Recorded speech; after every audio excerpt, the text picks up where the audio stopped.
जय गुरुदेव। गुरु ब्रह्मा गुरु विष्णु गुरुदेवो महेश्वर गुरु साक्षात परब्रह्म तस्मै श्री गुरुवे नमः। ओम बालार्क मंडलाभासां चतुर्बाहुं त्रिलोचनां पाशांकुशवराभीतिर्धारयन्तीं शिवां भजे।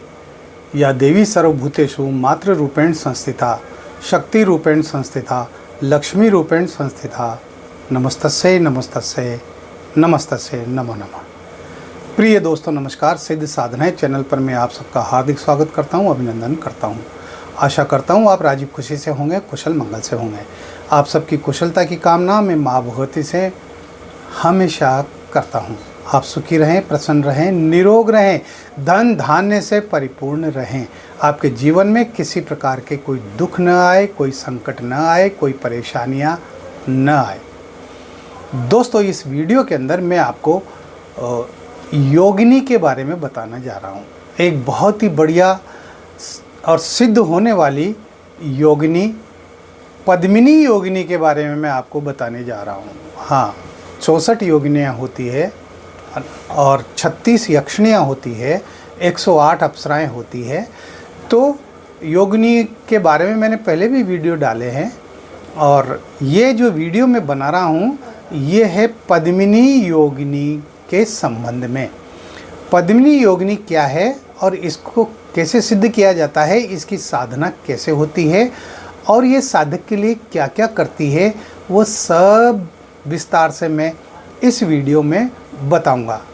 तो वीडियो को पूरा देखें, स्किप ना करें। और चैनल पर नए हो तो चैनल को सब्सक्राइब करें, लाइक करें, अपने दोस्तों में ज़्यादा से ज़्यादा शेयर करें ताकि हर व्यक्ति हमारे इन प्रयोगों का लाभ उठा सके। बेल आइकन को प्रेस करके ऑल पर क्लिक करने से आपको हमारे वीडियो का नोटिफिकेशन तुरंत प्राप्त हो जाएगा। इसके साथ ही आप ज्वाइन के बटन को क्लिक करके और हमारे इस चैनल के स्थायी सदस्य भी बन सकते हैं। दोस्तों भूत डामर जो तंत्र का, मंत्र का, यंत्र का जो एक ग्रंथ है उसके अंदर यक्षिणियों के बारे में, योगिनियों के बारे में, किन्नरियों और अप्सराओं के बारे में, भूतों प्रेतों के बारे में इनमें विस्तार से बताया गया है, विस्तार से जानकारी दी गई है। तो योगिनी जो होती है ना वो भी उसी प्रकार कार्य करती है जिस तरह से अप्सराएं कार्य करती है और किन्नरियाँ काम करती है, यक्षिणियाँ काम करती है। हाँ, ये गंधर्व लोक की रहने वाली होती हैं। गंधर्व लोक में इनका निवास होता है और गंधर्वों के साथ ये विचरण करती हैं योगिनियाँ। ये माता पार्वती की सेवा में रहती है, उनके चरणों में निवास करती है। और इनको सिद्ध करना आसान भी है और कठिन भी है। मैं दोनों ही बातें बता रहा हूँ। आसान तो इसलिए कि अगर आप पूरी श्रद्धा भाव से इनको सिद्ध करेंगे, पूरे मनोयोग से और दृढ़ इच्छा शक्ति से और पूरे समर्पण के साथ अगर इनको सिद्ध करेंगे तो ये सिद्ध हो जाएंगी, प्रत्यक्ष हो जाएंगी। और अगर आपके अंदर कहीं ना कहीं थोड़ी सी भी शंका रह जाएगी साधना के प्रति, मंत्र के प्रति, अपने गुरु के प्रति, तो फिर ये सिद्ध नहीं होगी। क्योंकि ये समर्पण चाहती हैं, चाहे यक्षिणी हो, योगिनी हो, किन्नरी हो या अप्सरा हो, ये समर्पण चाहती है। जिस तरह से एक प्रेमिका का प्रेमी के प्रति समर्पण होता है और प्रेमी का प्रेमिका के प्रति समर्पण होता है, वो जब तक बात नहीं कर ले, जब तक मिल नहीं लें, जब तक एक दूसरे को देख नहीं लें, तब तक वो बेचैन रहते हैं, उनको चैन नहीं पड़ता। उनका खाना पीना, सोना, उठना, बैठना सब तहस नहस हो जाता है। अगर किसी व्यक्ति को किसी महिला से प्यार हो गया, लड़की से प्यार हो गया, तो फिर उसको देखे बिना, उससे बात किए बिना उसका मन कहीं लगता ही नहीं है। वो अपने आप में एकाकी हो जाता है, अपने आप में खोया खोया रहता है। न घर वालों की न कोई बात सुनता है, न किसी की कोई बात मानता है। बस उसके दिमाग में तो अपनी प्रेमिका की ही तस्वीर छपी हुई रहती है 24 घंटे, सोते उठते बैठते, रात्रि में भी और सुबह उठते समय भी। उसे समर्पण कहते हैं। आ गई बात समझ में? इसे कहते हैं समर्पण। कि वो आपकी नज़रों से उसकी जो छवि है वो एक पल के लिए भी ओझल नहीं होना चाहिए। जो कल्पना आपने योगिनी की है, जिस तरह के सौंदर्य की आपने कल्पना की है अपने दिमाग में, मन मस्तिष्क में, अपने हृदय में, तो वो उसकी छवि जो आपने बनाई है वो छवि आपके दिमाग से, आपकी आँखों से विस्मृत नहीं होना चाहिए। यानी वो भुलाई नहीं जानी चाहिए, ओझल नहीं होनी चाहिए, हमेशा उसी का ही ख्याल रहना चाहिए। जब ये स्थिति साधक की बन जाती है तब ये सिद्ध होती हैं और ये प्रत्यक्ष होती हैं। बहुत सारे साधक जो है अप्सराओं को सिद्ध करते हैं, उनकी साधनाएं करते हैं, लेकिन बाद में वो ये सवाल करते हैं, उनका एक शिकायत होती है, गुरुजी वो प्रत्यक्ष नहीं होती। बेटा प्रत्यक्ष होगी समर्पण से, उसके प्रति पूर्ण समर्पण तैयार करो अपने अंदर। अरे जब तुमने उसको प्रेमिका के रूप में साधना की है तो फिर जिस तरह से एक प्रेमी का हृदय होता है अपनी प्रेमिका के प्रति, वह हृदय उसके प्रति बनाओ, वो भावनाएं उसके प्रति बनाओ। और योगिनियां ये भी जबरदस्त काम करती हैं। ये रूप सौंदर्य की अनुपम देवियां होती है। हाँ, रूप सौंदर्य इनके जो है बदन से टपकता है ना। जैसे कि एक श्लोक के अंदर बताया गया है, पद्मासनाम श्याम वर्णा पीनो तुंग पयोधराम कोमलांगी स्मेर मुखीम रक्तोत्पल दलेक्षणाम। इसका मतलब होता है कि देवी पद्मासना और श्याम वर्णा है, यानी पद्म आसन पर बैठी हुई है, कमल के आसन पर बैठी हुई है, और उसके दोनों जो स्तन हैं वो स्थूल और उच्च हैं, और शरीर अत्यंत कोमल है, मुख पर सदा मुस्कान रहती है, और दोनों नेत्र रक्त कमल के दलों के समान सुंदर है। जैसे रक्त कमल होते हैं ना, लाल कमल, उस तरह से जो है उसके दोनों नेत्र हैं। तो इस तरह का वर्णन, अगर ऐसी कोई सुंदरी अगर आपके सामने आ जाए, एकदम सामने आ जाए, तो आदमी तो पागल हो जाए उसको देख करके। हाँ, उसके मुंह से तो आवाज़ ही नहीं निकले, इतनी खूबसूरत होती हैं ये, है ना। तो इनको सिद्ध करने के बाद में, इनकी साधना करने के बाद में ये साधक के हर काम करती है। ये साधक को द्रव्य ला करके देती है, धन दौलत की कमी नहीं होने देती। ये साधक की उम्र बढ़ाती है, साधक को निरोग रखती है, उसके अंदर किसी प्रकार की कोई बीमारी नहीं हो सकती जो साधक इसको सिद्ध कर लेता है, योगिनी को, है ना। तो वो निरोग रखती है और आने वाली घटनाओं को वो पहले ही बता देती है, चाहे वो अच्छी घटनाएं हों चाहे वो बुरी घटनाएं हों, उनका पहले से ही पता कर, जब बुलाओ तब उपस्थित हो जाती है। अरे केवल मंत्र बोलना पड़ता है और मंत्र बोलते ही वो सामने उपस्थित हो जाती है, आपके नज़दीक बैठेगी, आपके पास बैठेगी, आपकी बाहों में आएगी। लेकिन एक बात रखना कि उसके साथ संभोग करने की कतई मत सोचना, उसके साथ जो है हम बिस्तर होने की बिल्कुल मत सोचना। हाँ, और आप उसको प्रेमिका के रूप में जो है साधना करेंगे प्रेमिका मान करके, तो फिर वही आपकी प्रेमिका रहेगी। हाँ, जो साधक योगिनी को सिद्ध करता है, जो साधक यक्षिणी को सिद्ध करता है, वह अपनी पत्नी से दूर हो जाता है। मैं बिल्कुल क्लियर बात बताता हूँ, तुम्हें करना हो तो करना, नहीं करना हो तो मत करना। अगर शादीशुदा कोई व्यक्ति योगिनी को सिद्ध करता है या किसी यक्षिणी को सिद्ध करता है, तो फिर वो अपनी पत्नी के लिए बेकार हो जाता है। वो अपनी पत्नी से प्रेम की बात नहीं कर सकता, अपनी पत्नी के साथ वो संभोग नहीं कर सकता, अपनी पत्नी के साथ वो हम बिस्तर नहीं हो सकता, वो दो मीठे बोल भी नहीं बोल सकता अपनी पत्नी से। हाँ, क्योंकि ये चिढ़ती हैं इनको चिढ़ होती है। अरे ये कहती है कि जब तुमने मुझे प्रेमिका मान लिया तो फिर तुम अपनी पत्नी के पास क्यों जा रहे हो, क्यों बात कर रहे हो उससे? मुझसे बात करो, जो भी करना हो मुझसे कहो। और हो सकता है कि अगर तुम्हारा प्रभाव इतना ज़्यादा उसके ऊपर हो जाता है, तुम्हारा समर्पण इतना ज़्यादा हो जाता है उसके ऊपर, तो वह रति क्रिया भी कर सकती है तुम्हारे साथ, बिल्कुल कर सकती है। लेकिन ये उच्च कोटि की स्थिति होती है। हाँ, कोई भी साधक ये सोच करके कि मैं योगिनी को सिद्ध करके और मैं उसके साथ जो है बस बिस्तर पर खूब ऐश आराम करूँगा, अपनी वासना की भूख मिटाऊँगा, तो उसके लिए ये संभव नहीं है। ये तो जो उच्च कोटि के जो संत महात्मा और उच्च कोटि के जो साधक होते हैं, जिनको 20-20, 25-25, 30-30 साल जो इस साधनाएं करते हुए हो जाते हैं ना, ये उनके बस की बात है। हाँ, इसलिए इनके प्रति कामुक विचार कभी दिल और दिमाग में लाना ही नहीं चाहिए।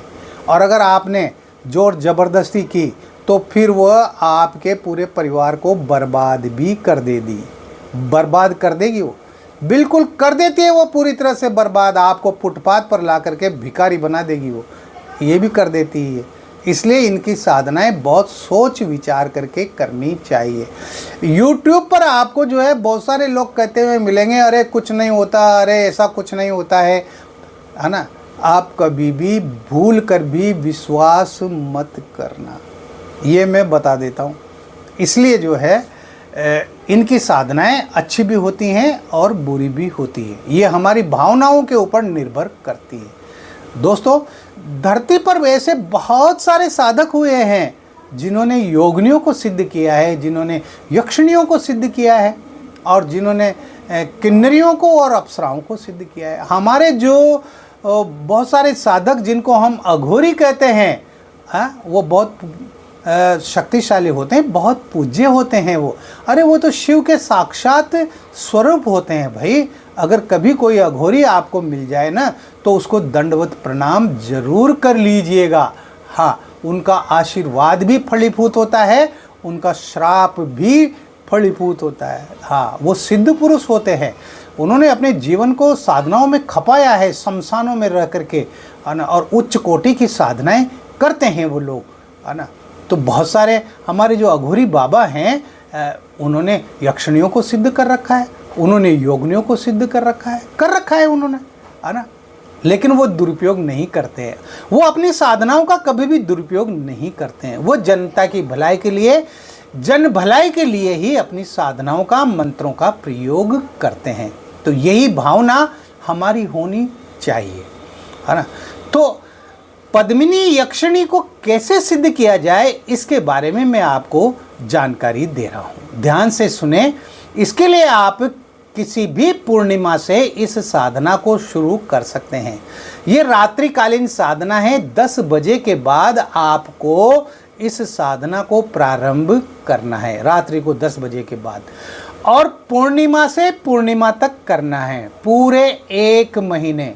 आपको YouTube पर तो यह भी जानकारी मिल जाएगी कि ये 11 दिन में सिद्ध हो जाती है। बहुत सारे तो ये भी कहते हुए मिलेंगे कि ये 1 दिन में सिद्ध हो जाती है ना। बहुत सारे 21 दिन की बात करते हैं, लेकिन जो मैं कह रहा हूँ उसको ध्यान से सुनो। ये पूर्णिमा से पूर्णिमा तक की पूरे 1 महीने की साधना है। स्नान करके और जो है आप उत्तर दिशा की ओर या पूर्व दिशा की ओर, दोनों में से किसी भी दिशा की तरफ आप बाजोट लगा करके और अपना आसन लगाएं, पीला आसन लगाएं। पीला आसन होना चाहिए, आपके बदन पर पीले वस्त्र होना चाहिए, आपके बाजोट पर पीला वस्त्र होना चाहिए। आप जो है बाजोट पर पीला वस्त्र बिछा करके और योगिनी का प्राण प्रतिष्ठित चित्र स्थापित कीजिए, अपने गुरुजी का चित्र स्थापित कीजिए, और इसके साथ जो है आप गणेश जी को भी स्थापित कीजिए। उसके लिए आप एक पूजा की सुपारी पर मोली लपेट के उसको गणेश जी का प्रतीक मान करके आप उसको वहाँ रख सकते हैं, ठीक है ना। ये सब करना है। आपके पास में योगिनी यंत्र होना चाहिए और योगिनी माला होना चाहिए, ये दोनों प्राण प्रतिष्ठित होना चाहिए, और इसके साथ ही आपके गले में रक्षा माला होना चाहिए। हाँ, तो और पूजन की जो तमाम जो सामग्री हैं वो सामग्री सब आपके पास होना चाहिए। पीले पुष्प हो, है ना, और लाल पुष्प भी ले सकते हैं, पीले पुष्प हो, इत्र हो, है ना, इत्र आप गुलाब का ले लें, केवड़े का ले लें, किसी का भी ले लें। इत्र होना बहुत ज़रूरी है। पूरे 1 महीने तक आपको स्नान करके और जो है बैठ जाना है अपने आसन पर, और सबसे पहले आपको पवित्रीकरण करना है। तो अपने हाथ में जल लें। हालांकि आप पवित्र तो हो ही गए स्नान करने के बाद में, लेकिन फिर भी एक क्रिया होती है। ओम अपवित्रो पवित्रो व सर्वास्ताम गतो अपि वा या स्मृत पुंडरीकाक्षम से भयंतर सूची। ये पवित्रीकरण का मंत्र है जो आपको पूजा की किसी भी किताब में मिल जाएगा। आगे बात समझ में। इस मंत्र को आप बोल करके और उस पानी को अपने शरीर पर छिड़क लें और इसके बाद आप सुरक्षा घेरा लगाएं। सबसे पहला काम सुरक्षा घेरा लगाना है। तो सुरक्षा घेरा के लिए आपको अपने बाएं हाथ में चावल लेकर के और दाहिने हाथ से 2-2 4-4 दाने चावल के सभी दिशाओं में फेंकते हुए आपको ये मंत्र पढ़ना है। ओम अपसर्पंतु ये भूता भूमि संस्था ये भूता विघ्न करता रस्ते नश्यंतु शिवा गया अपक्रामंतु भूतानि पिशाचा सर्वतो दिशम सर्वेशाम विरोधेन पूजा कर्म समारभ्ये। 2-3 बार इस मंत्र को बोल के और सभी दिशाओं में, ऊपर आकाश की तरफ, नीचे ज़मीन पर, यानी पूरी 10 दिशाओं में आपको जो है वो चावल के दाने फेंकने हैं, यानी दिशा बंधन करना है। दिशा बंधन करने के बाद में आपको जो है सबसे पहले अपने गुरुजी की पूजा करनी है। सामान्य पूजा करें। ओम परम तत्वाय नारायण गुरुभ्यो नमः। अगर आपके गुरुजी डॉक्टर नारायण दत्त श्री माली जी हैं तो इस मंत्र की आपको एक माला करनी है, या कोई गुरु नहीं है तो आपको भगवान शंकर की ओम नमः शिवाय मंत्र की एक माला करनी है, या फिर जिनसे भी आपने गुरु दीक्षा ली है, गुरु मंत्र लिया है, उनके दिए हुए गुरु मंत्र की एक माला करनी है। आपको जिस तरह से गुरु जी की पूजा की है उसी तरह से आपको योगिनी के चित्र की पूजा करना है, योगिनी यंत्र की पूजा करना है और योगिनी माला की पूजा करनी है। एक बात और, इस साधना को आप अपने गुरुजी से योगिनी दीक्षा लेकर के ही करेंगे। हाँ, पद्मिनी योगिनी दीक्षा लेकर के इस साधना को करेंगे। बिना दीक्षा लिए इस साधना में हाथ मत डालना, ठीक है। आपको जो है ताम्र प्लेट में, एक तांबे की प्लेट में, उसमें यंत्र को स्थापित करना है।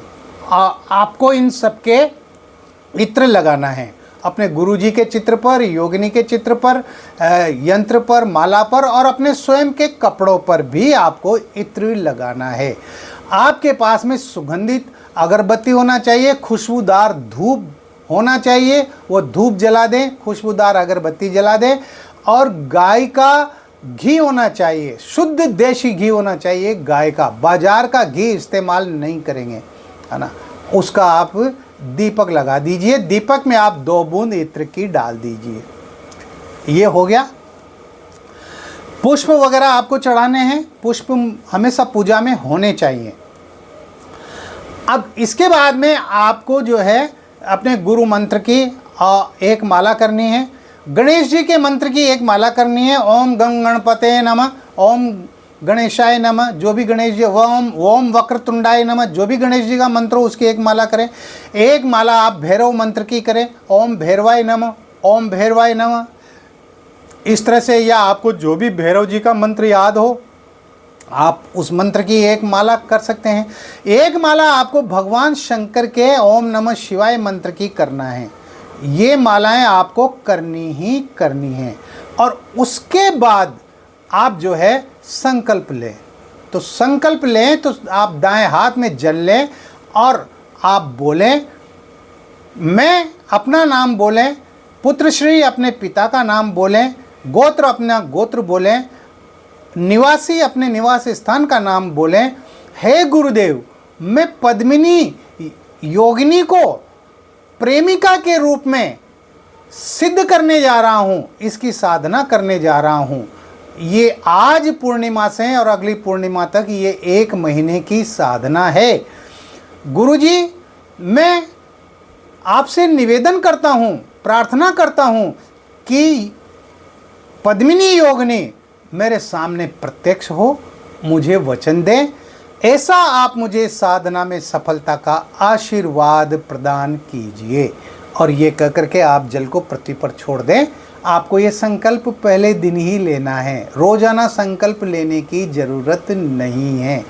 और उसके बाद में आपको जो पद्मिनी योगिनी का जो मंत्र है उस मंत्र की आपको 21 माला मंत्र जप करना है। 21 माला मंत्र जप करना है। छोटा सा मंत्र है, मंत्र को अच्छी तरह से रट लें, अच्छी तरह से याद कर लें, स्क्रीनशॉट ले लें। तो मंत्र इस प्रकार है, ओम ह्रीम आगच्छ पद्मिनी स्वाहा। ओम ह्रीम आगच्छ पद्मिनी स्वाहा। ओम ह्रीम आगच्छ पद्मिनी स्वाहा। बहुत छोटा मंत्र है, बहुत ज़बरदस्त मंत्र है। इस तरह से आप करेंगे। भोग में आप जो है मिठाई रख सकते हैं, घर पे बना करके भी रख सकते हैं, बाजार से ला करके भी आप रख सकते हैं। केसर का तिलक लगाएं, है ना, पूजा करते समय। और ये जो प्रक्रिया मैंने बताई है, इस प्रक्रिया के तहत आपको पूजा करना चाहिए। आपका बिल्कुल एकांत कमरा होना चाहिए, हाँ, जिसमें आपके अलावा दूसरा कोई भी न जा सके, इस बात का ध्यान रखना चाहिए। आपका ज़मीन पर बिस्तर होना चाहिए, है ना, और साफ स्वच्छ बिस्तर होना चाहिए। अब साधना के दौरान अगर किसी भी प्रकार की कोई आवाज़ें आती है, कोई हलचल होती है, कुछ परछाइयाँ दिखाई देती है, अट्टहास की आवाज़ें आती है, डरावनी आवाज़ें आती है ना, चलती फिरती आकृतियाँ दिखाई देती है, कोई आकर के आपके कंधे को थपथपाता है, कोई आपको ऐसा लगता है जैसे कोई आकर के आपकी जो है गोदी में बैठ गया, आपकी जांघ पर बैठ गया, आपको ऐसा महसूस हो सकता है ना। आपके घुंघरों की आवाज़ें आ सकती है, पायलों की आवाज़ें आ सकती है ना। किसी भी प्रकार की कोई ध्वनि सुनाई दे सकती है, खिलखिलाहट की आवाज़ आ सकती है, हंसी की आवाज़ आ सकती है। आपको अपने कमरे में कोई चलता फिरता दिखाई दे सकता है, या आपको ऐसा महसूस हो सकता है कि जैसे कमरे में मेरे अलावा भी और कोई है। तो ऐसी स्थिति में आपको विचलित नहीं होना है, आपका ध्यान इधर उधर भटकना नहीं चाहिए, मंत्र जप बंद नहीं होना चाहिए। आप यंत्र पर दृष्टि गड़ाए हुए, यंत्र को लगातार देखते हुए आपको मंत्र जप करते रहना है। अगर बीच में अगर योगिनी प्रत्यक्ष हो भी जाती है, तब भी आपको उससे बात नहीं करना। वो ये भी कह सकते हैं कि बहुत हो गया मंत्र जप, अब तो मैं आई गई हूँ और अब तो मुझसे बात करो। तो जब तक अगली पूर्णिमा नहीं आ जाए, और उस पूर्णिमा को लास्ट दिन, आखिरी दिन, जब तक पूरी 21 माला नहीं हो जाए, तब तक आपको उससे बात नहीं करना है, बोलना नहीं है ना। आखिरी दिन 21 माला होने के बाद ही आप बात करें, और आखिरी दिन आप 2 मालाएं ला करके रखें। जब वो प्रत्यक्ष हो जाए और मंत्र जब आपका पूरा हो जाए, तो 1 माला उठा करके उसके गले में डाल दें। 1 माला वो उठा करके आपके गले में पहना देगी और पूछेगी, बोलो क्या चाहिए? तो कहना वचन दो, 3 वचन दो।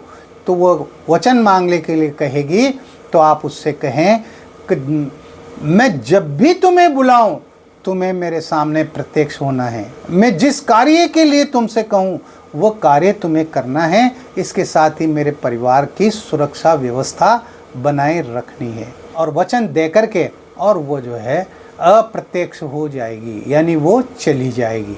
जब भी आप उसको बुलाएंगे, 5 बार इसी मंत्र को पढ़ना, वो आपके सामने उपस्थित हो जाएगी। पूछेगी क्या काम है, काम बता दो उससे, है ना। तो इस तरह से आपके जीवन की वो तमाम सारी परेशानियों को हर लेती है। अब इसमें ध्यान रखने वाली बात यह है कि 22वें दिन यंत्र और माला को आपको नदी में प्रवाहित करना है।